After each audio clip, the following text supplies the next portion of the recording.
So I've been working in the area of business and society for about 30 plus years. And about 10 years ago, I started writing a book called The Difference Makers, in which I documented the stories of people who, I call it now, walking between worlds. They walked in the interstices between business and society. And they really tried to build new institutions that make a difference in the world by doing social investment or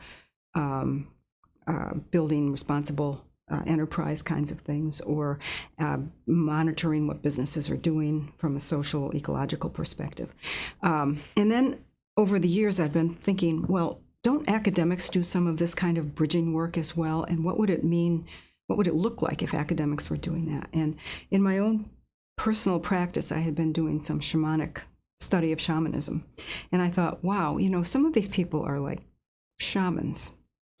And I wonder if that's really true. And so what I did is I decided to interview 28 leading academics in the management area and find out their stories and see if the concepts of the shaman actually applied to them. And so I had done extensive reading in the shamanic literature, which is typically based in anthropology, psychology, and sometimes history, but not necessarily in the management field. There were only 2 articles that had the word shaman in them at all in the management area that I could find.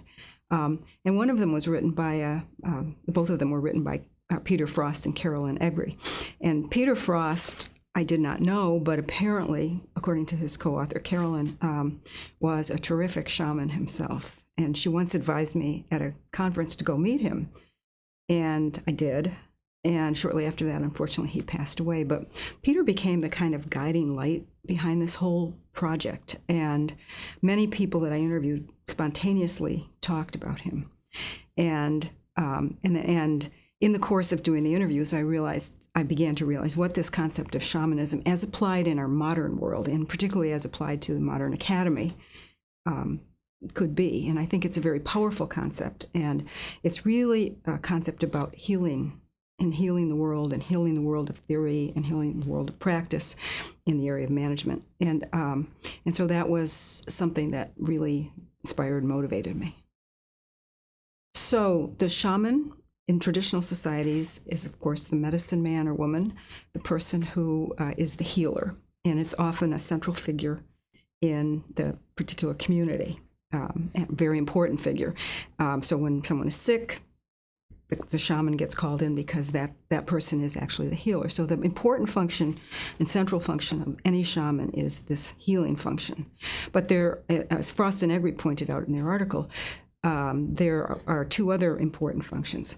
One of them is connecting, and I called it connecting. They called it mediating realities. So the traditional shaman goes into a trance state and journeys to other spiritual realms and gathers information to bring back to heal the client or the patient or the community in which the patient lives. And the other function is that of making sense of what that information is. It's called sense-making capacity. So healing, I called it connecting, and sense-making are the 3 capacities of the shaman in traditional cultures and of the intellectual shaman, and I believe of shamans in any walk of life, because I don't think that this concept of intellectual shamanism is limited to the management academy, nor do I think that the concept of shaman in the modern world needs to be limited to any particular field. I think we can find shamans, and we need to find shamans who are interested in healing our world, healing us, in any capacity, just about any capacity that you can think of. So one of the things that the shaman does, and in traditional cultures, is that when she or he goes to these other realms to gather information, it's because the cultural mythology that surrounds the patient is believed to be problematic. There's something wrong in that cultural mythology. So the reason to go gather new information is the belief that when you bring back this new information and make sense of it for the patient, you're healing that cultural mythology. And in healing the cultural mythology allows the patient to heal. So if I think about what's going on in the world of management and in the management academy, there are many myths that we need to resolve that are culturally problematic. For instance, although I don't talk a lot about this in the book, but the idea that we can continuously grow our businesses and our population and our economies and everything else in a world of finite resources where we're already facing significant climate change is extremely problematic. So that's a cultural myth. It's something that we deeply believe, but it's very problematic. And people, many of the people that I interviewed were trying to change that myth in one way or another, or other similar kinds of myths that are problematic. Sometimes for the intellectual shaman, we work as academics in the world of ideas. And so we're trying to work in the area of theory, of the link perhaps between theory and practice, of integrating disciplines, multiple disciplines, so working across disciplines instead of just narrowly working within a single discipline, of bridging the theory practice or the theory teaching divide. So there are many ways that you can do this kind of bridging or connecting work and make sense of things in new ways. And I've long believed that you don't get new ideas by simply working within your discipline, that you have to cross boundaries in order to bring in new ideas and get a fresh perspective on things. And so this idea of the connecting across disciplines or across theory practice or whatever it might be is a very powerful one. And then the role of the sensemaker is almost that role of prophet or spiritual leader. Sometimes these are people who are way out ahead of the pack. They're often mavericks in their lives. They may not quite fit into the organization as normal academics. Some of them had what I called crooked paths to finding their way. And it's finding your way in the sense to be fully who you are. Not fully who society thinks you should be, or your mentors think you should be, or your parents think you should be, but fully who you need to be in order to fully achieve whatever purpose you have inside yourself. And that's what the shaman has to do. And that's not necessarily an easy journey, and it can have a lot of risks associated with it. In particular in the academy today, because the academy is very rigidly described today in many ways, and the expectations are both extremely high and also fairly rigid. And they kind of imply kind of a one-size-fits-all, and everybody should do exactly the same kind of thing, publish in this top-tier journals, get a lot of citations from your peers mostly, and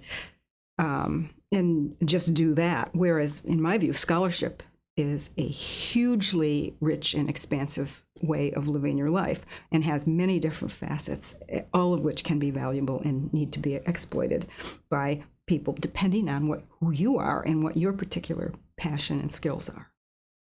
In the book, I interviewed 28 different academics. Let me just talk a little bit about them in the context of the healing, connecting, and sense-making roles that they differently play. So if you think about healing, I'm going to think about a group of scholars that I interviewed a number of them out at the University of Michigan: Jane Dutton, Bob Quinn, and Kim Cameron, just as names. They are all extremely well-known scholars, and what they've done collectively is to look at the field of management and recognize that for many years we focused on the problems of organizations and not what was good about organizations or what made organizations good or positive. And so collectively, they have developed this field called positive organizational scholarship. And it takes off from the idea of positive psychology, which was started a few years earlier than they started, back in the late 1990s, by Martin Seligman at the American Psychological Association. They picked up on that idea and said, wow, wouldn't it be powerful if we could start to heal our organizations, get more compassion in our organizations by looking at the positive aspects of organizational scholarship and studying organizations and what makes them work, not rather than what makes them problematic. So if you look at the bulk of organizational literature, it's about the problems. And this started a whole movement which is aimed at healing that aspect of organizational scholarship. So that's one example of people who are healers. In the connecting capacity, I think of someone like Dave Brown, who was at Boston University and then later Harvard. And Dave connected in terms of doing types of research that other people were not doing. So he did a lot of participatory action research in an era in which nobody thought that that was the type of scholarship to do so. And he did that by going out into communities and actually connecting with those communities and working with the communities and allowing the people in the communities to determine how they wanted to transform their community for the better. But in a positive, again, thinking in the idea of what we today would call positive deviance, how do you find the people who know what's working in your community and allow them to lead the community towards positive change? And Dave connected across the theory-practice divide in doing that and brought people together and really just was one of the core people in thinking about doing that type of research early on in the management world. And in the third sense-making role, I'm going to speak here about Ed Freeman. And Ed is at the University of Virginia, and he is the person who popularized the idea of stakeholder theory. And he has a wonderful story that when he sent his first book, which is the book that made him famous, it's called Strategic Management, a Stakeholder Approach. And he sent it to the publisher, and they wrote back and they said, this is a great book, but you've made a mistake in the title. You mean a shareholder approach. And he went, no, I mean a stakeholder approach.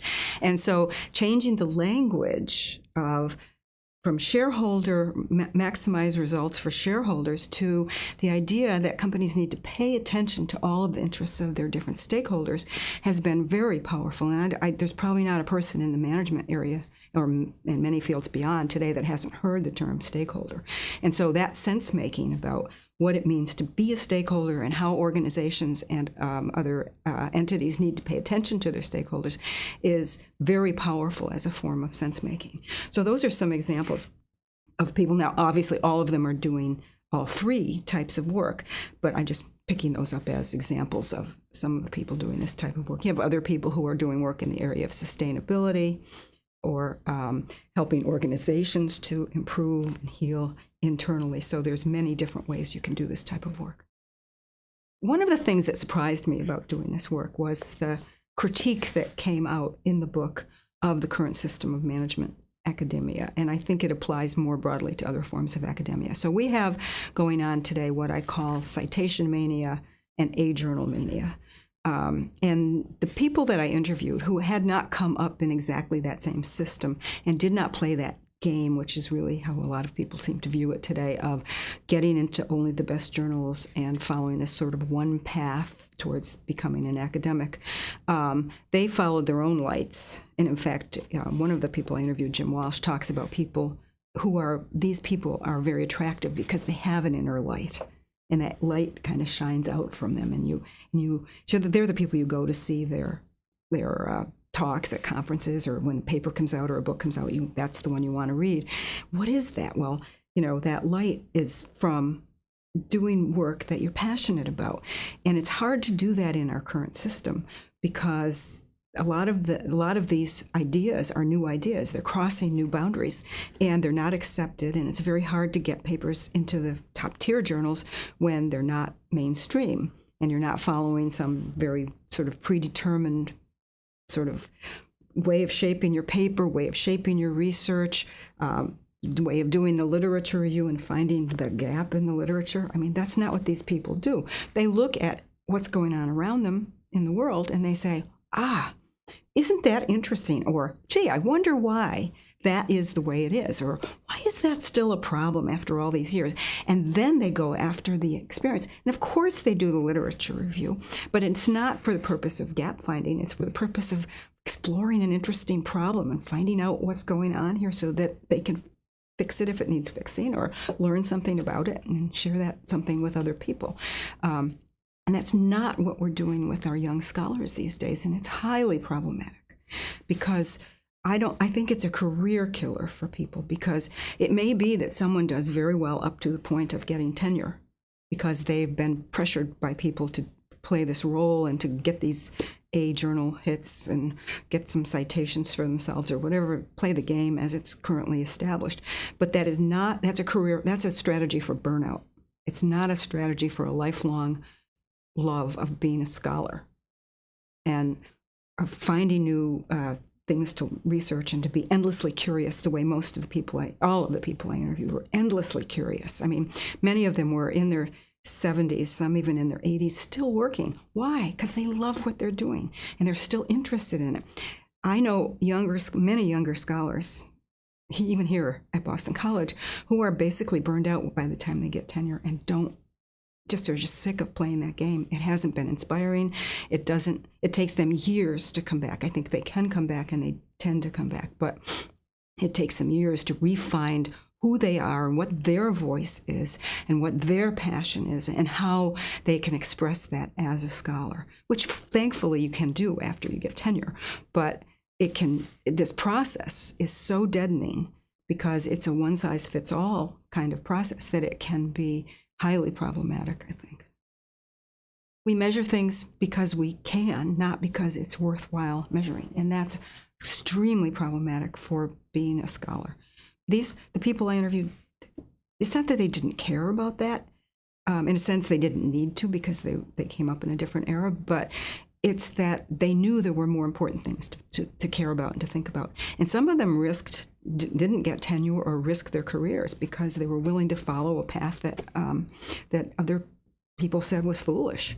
So you had people like Andy Hoffman and Stuart Hart who were doing work in sustainability, ecological sustainability, long before it was popular. And when everyone was telling them, very nice, that's a career killer, go do something else. And they said, this is what I have to do. This is what's important to me. And they did it. So some people sort of imply that I might be an intellectual shaman. And, I'd love to be an intellectual shaman. But it's really not for me to say that I'm an intellectual shaman. I have, in fact, studied shamanism with a teacher for probably 12 or 14 years now. And I've done some of the practices that he's suggested, and we meet in a group once a month. So that's part of my interest in this. And for years, I sort of read around this, even before I started working with the teacher. I started reading around the issue of shamanism, but it was so way out and so strange to the talk of most management scholars, and I was already a management scholar at that point. And I just thought, this is not something that anyone will accept. And over the years, I've gotten to a place in my career where I'm willing to do the things that I've always had to do what I wanted to do, but because I always worked in an area that wasn't particularly popular, business and society. But as this work was calling me, and it just something inside of me said, you have to be able to speak this aloud in a way that most people, I was afraid most people weren't going to accept. And so I thought, one reason for trying to get a good publisher like Cambridge for the book, this is the book, by the way, is that I thought I needed a credible publisher if I was going to do something as way out as talk about shamanism in the management arena. And so I was thrilled when Cambridge said that they were interested in the book. And I've been amazed at the reception that it's gotten so far. I mean, I thought people would laugh me out of the academy. But so far that hasn't happened, and people are very intrigued. And there seems to be, partly because of the dynamics in the academy that I talked about a little while ago, there seems to be a hunger for people to be able to find their own voice and find their own path. And this book, in a sense, gives them permission to do that. And that is what I gave myself in writing the book, is permission to write what I really needed and wanted to write. People sometimes ask me, is there a way for me to become a shaman, you to become a shaman? And the answer is sure. It's a practice. It's kind of a lifelong practice. You can approach it in a number of ways. Traditional shamans are initiated as shamans and often have a crisis, some sort of crisis that initiates them into, it's a spiritual calling in some ways, into the path of shamanism. But you can get there through other paths as well. Through traditional shamans would use techniques like drumming, sometimes drugs. But you can basically do this through meditative practices, I think through yoga, and it's through your orientation to what it is your purpose in the world is, into living out that purpose in a way that is positive and that benefits the world in some way. And that can be done any number of ways, but it's doing that over a period of time, and it's connecting across disciplines or across people or across ideas, and it's making sense of these things for people so that people begin to see the world in different ways that are more positive and more constructive and that help us to relate better to each other. So basically, the path to shamanism is practice. It bears some risk, and it partly as a result of heeding that inner call that you have to become fully, I call it becoming fully who you are, and allowing that to happen. And there is this sense of allowing, because in a sense, if you think about it, you can call it the universe, I call it the universe, but you can call it God, you can call it spirit, you can call it whatever you want. Something is calling all of us, I think, to some sort of higher purpose. And the path of shamanism, which is the world's oldest spiritual tradition, it's many traditions, is answering that call.